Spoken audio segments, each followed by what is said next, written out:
Welcome to the teachers YouTube channel. आज की इस वीडियो में हम हरियाणा जीके के तकरीबन 50 क्वेश्चन देखेंगे और फटाफट देखेंगे, आपका कोई ज़्यादा टाइम भी नहीं लेंगे। तो सबसे पहला हमारा फर्स्ट क्वेश्चन, 2011 की जो जनगणना है उसके अनुसार हरियाणा की साक्षरता दर क्या है, यानी कि हरियाणा के अंदर पढ़े लिखे कितने व्यक्ति हैं 100 में से। तो आपका राइट आंसर रहेगा 76.64 यानी कि 76.64%, लगभग 76% आप मान सकते हैं। अगर इसके साथ साथ कुछ थोड़ी सी और एडिशनल इन्फॉर्मेशन की हम बात करते हैं, 2011 की जनगणना के अनुसार सबसे बड़ा जिला कौन सा है क्षेत्रफल में? सिरसा। इसका क्षेत्रफल कितना है? 4277 वर्ग किलोमीटर। और सबसे छोटा की अगर बात कर ली जाए तो वह रहेगा आपका फरीदाबाद। फरीदाबाद का जस्ट 742 किलोमीटर है। और अगर जनसंख्या की बात कर ले कि जनसंख्या में सबसे बड़ा कौन सा है, तो जो क्षेत्रफल में सबसे छोटा है वही आपका जनसंख्या में सबसे बड़ा है। कौन? फरीदाबाद। फरीदाबाद के बाद नंबर 2 पर आता है गुरुग्राम। अगर हम सबसे छोटा जिला जनसंख्या की बात कर ले तो वह रहेगा आपका पंचकुला। ठीक है, यहाँ पर काफ़ी सारे कैंडिडेट कंफ्यूज हो जाते हैं कि सर पंचकुला क्षेत्रफल में छोटा है या फिर किस चीज़ में छोटा है। तो पंचकुला में जनसंख्या सबसे कम थी। कब? 2011 में। सबसे ज़्यादा जनसंख्या कहाँ थी? फरीदाबाद में। ठीक है, तो यह 4-5 क्वेश्चन यहाँ से बनते हैं जो कि आपको अच्छे तरीके से याद रखने हैं। दूसरा प्रश्न, 2011 की जनगणना के अनुसार महिला साक्षरता दर क्या है हरियाणा के अंदर? तो 66.80%, यानी कि लगभग 67% के करीब है ये, 66% है ना। हमारा नेक्स्ट क्वेश्चन, जब हम अलग हुए पंजाब से 1966 में, तब उस समय पर हमारी साक्षरता दर क्या थी? बहुत कम थी, जस्ट 19.92, 19.92%, यानी कि लगभग 20% आप मान सकते हैं। यानी 100 में से 80 व्यक्ति क्या थे उस समय पर हमारे हरियाणा के? अनपढ़ थे। लेकिन आज के टाइम पे क्या हो चुका है? 2011 में कितने हैं? 76 पढ़े लिखे। और अगर 2021 का अभी डेटा नहीं आया तो उसमें कितने आएंगे हमारे हरियाणा के? 85+। तो आप देख सकते हैं कि डेटा काफ़ी सुधर चुका है। फोर्थ क्वेश्चन, 2011 की जनगणना में पुरुषों की साक्षरता दर क्या है? यानी कि 2011 की जनगणना के अनुसार कितने पुरुष पढ़े लिखे हैं 100 में से? तो 85.40%। अगर 2021 का जब डेटा आएगा तो यह है आपका करीब 92-95 के आसपास आपको डेटा मिलेगा। HBSC board, HBSC Haryana board school education की स्थापना कब की गई थी? काफ़ी बार पूछा गया है ये। तो 1969 के अंदर की गई थी, 1969। और कहाँ पर की गई थी? चंडीगढ़ के अंदर की गई थी। और 1981 में यानी कि 1981 में से भिवानी शिफ्ट कर दिया गया। अब वर्तमान में कहाँ पर है हरियाणा बोर्ड? भिवानी के अंदर है। और स्थापना कब की गई थी? 1969 में की गई थी, गठन के जस्ट 3 साल के बाद, लेकिन चंडीगढ़ में की गई थी। यह छोटे छोटे पॉइंट्स हैं लेकिन इन्हीं से क्वेश्चन आपका आ फंसता है। चलिए, बिड़ला मंदिर कहाँ पर है और यह किस प्रकार के पत्थरों से बना है? तो बता दें आपको कि बिड़ला मंदिर कहाँ पर है? कुरुक्षेत्र के अंदर है। और यह सफ़ेद संगमरमर के पत्थर से बना हुआ है। इसका निर्माण सन 1955 में श्री जुगर किशोर जी ने करवाया था। स्टार्टिंग में इसका नाम भगवत गीता के नाम पर रखा गया था, इस मंदिर का नाम, लेकिन बाद में इसका नाम चेंज कर दिया गया। और जो ये सफ़ेद संगमरमर है यह दीवारों पर भी लगा हुआ है। तो इसी पर, इन्हीं सफ़ेद संगमरमरों पर आपको क्या मिलेगा? जो गीता में अर्जुन और श्री कृष्ण के बीच वाद हुए हैं तो वह आपको इन्हीं यहाँ पर मिलेंगे लिखे हुए। क्वेश्चन नंबर 7, गौ संरक्षण के लिए कब कानून बना? Very very most important. तो 2015 के अंदर गौ संरक्षण पर एक कानून बनाया गया था। एग्जैक्ट डेट 19 नवंबर 2015। इसके तहत क्या है? आपको 10 साल की जेल हो सकती है और 1 लाख रुपये आपको जुर्माना भी देना होगा। जैसे गौ हत्या करते हैं, यानी कि गौ की हत्या करते हैं जो लोग, अगर वो फंस जाते हैं, पकड़े जाते हैं, तो उनको 1 लाख और 10 वर्ष तक की सज़ा हो सकती है। क्वेश्चन नंबर 8, हरियाणा का सबसे पुराना रेडियो स्टेशन कौन सा है? यानी कि आकाशवाणी केंद्र की बात कर रहे हैं हम यहाँ पर। तो रोहतक का आकाशवाणी केंद्र है, यह सबसे पुराना है। और इसकी स्थापना कब हुई थी? 8 मई 1975 को हुई थी। हरियाणा के अंदर कुल कितने आकाशवाणी केंद्र हैं? 3 आकाशवाणी केंद्र है। कौन कौन से? रोहतक, कुरुक्षेत्र और हिसार। रोहतक की स्थापना हुई 8 मई 1975 को। कुरुक्षेत्र की स्थापना होती है 24 जून 1991 को। और हिसार की स्थापना कब होती है? 26 जनवरी 1999 को। इसके साथ साथ हरियाणा के अंदर एकमात्र दूरदर्शन केंद्र हिसार के अंदर स्थापना की गई। कब? 1 नवंबर 2002 को। हरियाणा दिवस होता है 1 नवंबर पर, तो 1 नवंबर 2002 को इसकी स्थापना की गई थी हरियाणा के 36वें जन्मदिन पर। ठीक है, तो स्थापना की गई थी, लेकिन अब यह बंद हो चुका है। क्या? हरियाणा का जो एकमात्र दूरदर्शन केंद्र था हिसार में, अब यह बंद हो चुका है। चलिए, शीशे की मस्जिद या फिर कांच की मस्जिद, वेरी वेरी मोस्ट इंपॉर्टेंट, कहाँ पर है ये? तो रोहतक के अंदर है, और इसको शीशे की मस्जिद भी कहा जाता है, कांच की मस्जिद या फिर शीशे की मस्जिद। कहाँ पर है ये? रोहतक के अंदर है। 10वां प्रश्न, 4 लाइनों वाले कवि कौन है? इस प्रकार के क्वेश्चन आ जाते हैं क्योंकि एक उपाधि दी गई है इनको, 4 लाइनों वाले कवि। तो यह कौन है? सुरेंद्र शर्मा है, और ये इनको हास्य कविताओं में इनका बहुत बड़ा योगदान है, जो कि हरियाणा से ही है। 11वां प्रश्न, वीरेंद्र सहवाग ने हरियाणा के किस जिले में सहवाग इंटरनेशनल स्कूल की स्थापना की? तो इसका राइट आंसर क्या रहेगा? झज्जर। तो झज्जर डिस्ट्रिक्ट के अंदर सहवाग ने क्या स्थापना की है? 4 जनवरी 2011 को यह एक स्कूल है, इसको शुरू किया गया। और एक सैलानी गांव है, सैलानी केसो गांव, झज्जर डिस्ट्रिक्ट का, तो उसके अंदर स्थापना की गई है। चलिए, 12वां प्रश्न, वेरी वेरी मोस्ट इंपॉर्टेंट, और यहाँ से 10 प्रश्न बनेंगे आपकी, डायरेक्ट देख लेना। हर गांव में बिजली पहुंचाने का कार्य किस मुख्यमंत्री के समय पर हुआ? तो बताइए।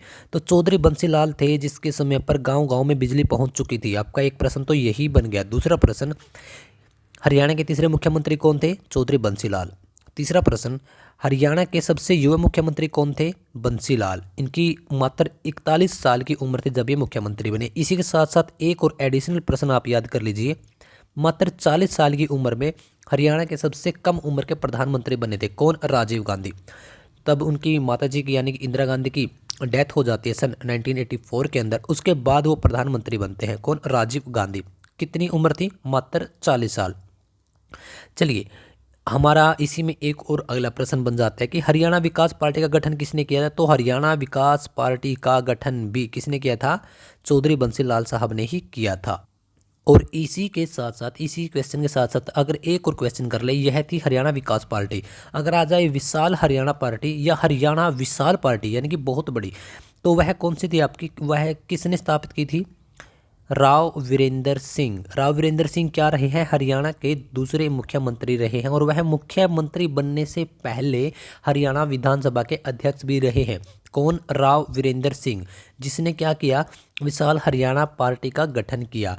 और राव वीरेंद्र सिंह हरियाणा के पहले गैर कांग्रेसी मुख्यमंत्री भी रह चुके हैं।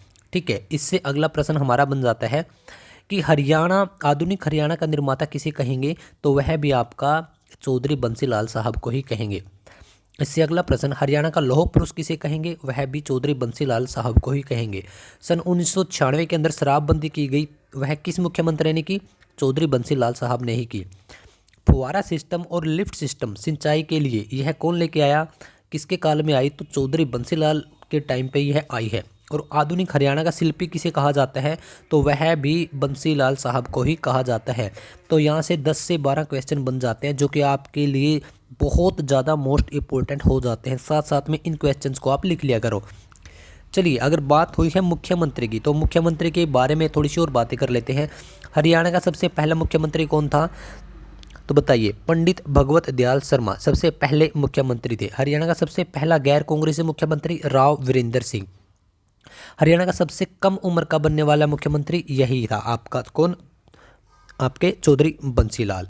और हरियाणा में अब तक का सबसे लंबा कार्यकाल किस मुख्यमंत्री का रहा है? अगर एक प्लान की बात करें तो चौधरी भूपेंद्र सिंह हुड्डा, जो कि लगातार 10 साल रहे। और अगर हम छोटे छोटे टर्म्स की बात करें तो भी चौधरी बंसीलाल और भजनलाल आएंगे। ठीक है, सबसे ज़्यादा बार मुख्यमंत्री कौन बने? ओपी चौटाला, ओम प्रकाश चौटाला। कितनी बार बने? 5 बार मुख्यमंत्री बने हैं वो, सबसे ज़्यादा शपथ उन्होंने ही ली है। अगर बात करें हरियाणा का एक ऐसा मुख्यमंत्री जो उप प्रधानमंत्री भी रह चुका है, तो चौधरी देवीलाल। ठीक है, देवीलाल 1989 में वो उप प्रधानमंत्री के पद पर भी पहुंच चुके हैं एक बार। ठीक है, और इसके साथ साथ अगर पूछ ले कि सबसे कम कार्यकाल किस मुख्यमंत्री का है, तो वो भी ओपी यानी कि ओम प्रकाश चौटाला साहब का रहेगा। कितना? जस्ट 5 दिन का। अगर बात कर लें अब जो वर्तमान में मुख्यमंत्री हैं वो कौन है आपके? नायब सिंह सैनी। और नायब सिंह सैनी लगातार दूसरी बार मुख्यमंत्री बने हैं भाई। इससे पहले एक बार और वो मुख्यमंत्री के पद पर रह चुके हैं। जस्ट 6 महीने। हमारा अगला प्रश्न, हिसार की स्थापना किसने की? तो हिसार की स्थापना फिरोज शाह तुगलक ने की और कब की थी? 1354 के अंदर की थी। बहुत बार पूछा गया है, क्वेश्चन आता है कि हिसार शहर किसने बसाया? तो फिरोज शाह तुगलक ने। कब? 1354 में। चलिए, आपका एक क्वेश्चन यहाँ से भी फंस सकता है, यहाँ से भी हम 8-10 क्वेश्चन निकालेंगे। हरियाणा ने ओलंपिक 2024 जो पेरिस ओलंपिक हुए हैं, इसमें कितने पदक जीते? तो राइट आंसर रहेगा आपका 5 पदक जीते। आपका एक क्वेश्चन तो यही हो जाता है। तो 5 पदक जो जीते उसके लिए कितने खिलाड़ी भेजे गए थे? तो हरियाणा से 24 खिलाड़ी गए थे और टोटल भारत से 117 खिलाड़ी गए थे। और पदक तालिका की अगर बात करें, हमने सिर्फ 5 पदक जीते हैं, तो भारत 71वें स्थान पर रहा है। ठीक है, अब बात करते हैं जो 5 पदक हैं वह किस किस ने जीते। तो सबसे पहला मतलब कि एक पदक जीता किसने? कुश्ती में एक पदक आया। और कुश्ती में किसने जीता? आपका यह है अमन सहरावत ने, जो कि झज्जर डिस्ट्रिक्ट के रहने वाले हैं। और इनका गांव कौन सा है? आपका बिरोहर गांव। ठीक है, बिरोहर गांव है इनका। और ब्रॉन्ज मेडल यह लेकर आए हैं, कांस्य पदक यह लेकर आए हैं। अगर एक और पदक की बात करें तो नीरज चोपड़ा, जो कि गोल्डन बॉय के नाम से हरियाणा में उपाधि दी गई है इनको, तो जैवलिन थ्रो में यह एक मेडल लेकर आए हैं। कौन सा? सिल्वर मेडल लेकर आए हैं। और खंडरा गांव है इनका, कहाँ पर? पानीपत के अंदर। अगर बात करें शूटिंग के अंदर, हमारे हरियाणा से 2 मेडल आए हैं, जिसमें दोनों के दोनों में मनु भाकर है। एक तो मनु भाकर ने इंडिविजुअली जीता है और एक टीम इवेंट में इनके साथ सरबजोत सिंह थे। मनु भाकर कहाँ से है? झज्जर से है। इन्होंने कौन सा मेडल जीता? ब्रॉन्ज मेडल जीता। अगर एक बात करें हम, जो हमारी हॉकी टीम है इंडिया की, उसमें हरियाणा से भी कुछ खिलाड़ी थे, तो उसमें भी हमारा सहयोग है। कुल मिलाकर अगर हम बात करें, भारत के 6 मेडल आते हैं, तो 6 में से 5 मेडल सिर्फ हरियाणा से आते हैं। इसके साथ साथ आप छोटी सी और जानकारी को ऐड कीजिएगा कि यही हरियाणा पूरे भारत का कितना क्षेत्र घेरता है? 1.34%, यानी कि तकरीबन 2% से तो बहुत कम है। तो इतनी बहुत कम जनसंख्या, मतलब इतना बहुत कम क्षेत्र वालों ने, और हरियाणा के जो मेडल आए हैं वह कितने? 85% सीधा डायरेक्टली हरियाणा से योगदान है। तो हम सब के लिए एक बहुत अचीवमेंट की बात है ये। आज की वीडियो का लास्ट क्वेश्चन कि राव बहादुर के खिताब से कौन सम्मानित हुआ? तो सर छोटू राम जी को राव बहादुर के खिताब से सम्मानित किया गया था। अगर इनके जन्म की बात करें, 24 नवंबर 1881 को जन्म हुआ। और मृत्यु की बात करें, 9 जनवरी 1945 को लाहौर के अंदर इनकी मृत्यु हुई थी। क्योंकि तब तो क्या था, हरियाणा और पंजाब तो एक था ही, क्योंकि भारत और पाकिस्तान भी एक था। तब हम आज़ाद नहीं हुए थे, 1947 से पहले की बात कर रहे हैं। सेंट स्टीफन कॉलेज से इन्होंने अपनी पढ़ाई पूरी की और इनको दीन बंधु की उपाधि भी इनको दी जाती है। और नेशनल यूनियनिस्ट पार्टी के है संस्थापक रह चुके हैं। तो आई होप कि जस्ट 15 मिनट के अंदर हमने तकरीबन 50 के आसपास क्वेश्चंस किए होंगे। आपके लिए जो भी इस वीडियो तक पहुंचता है, यहाँ तक पहुंचता है, आप सबको एक मुझे कमेंट करके बताना है। करंट अफेयर का एक क्वेश्चन है हरियाणा का। क्वेश्चन यह रहेगा आपके लिए कि अभी पद्म श्री अवार्ड दिए गए हैं, हरियाणा से 4 लोगों को दिए गए हैं। तो 4 लोगों में से एक का नाम है महावीर गुड्डू।